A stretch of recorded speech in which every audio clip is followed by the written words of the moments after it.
Ես եղել եմ Հայաստան-Թուրքիա կարգավորման գործընթացում Հայաստանի հատուկ ներկայացուցիչը։ Հատուկ ներկայացուցիչ լինելը եւ ընդհանրապես դիվանագիտությունը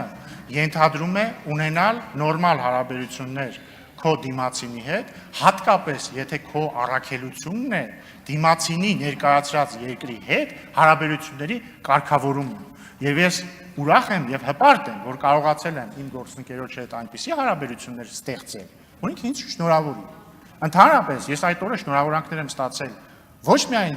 Թուրքիայի հատուկ ներկայացուցիչից, այլ ինձ այդ թվում ոչ հրապարակային գրել են տարբեր տեղերից։ Օրինակ այդ թվում Ռուսաստանի Դաշնությունից, այդ թվում ինձ շնորհավորել է Եվրոպայի խորհրդի գլխավոր քարտուղարը, հուսով եմ դեմ չի լինի, որ ասեմ,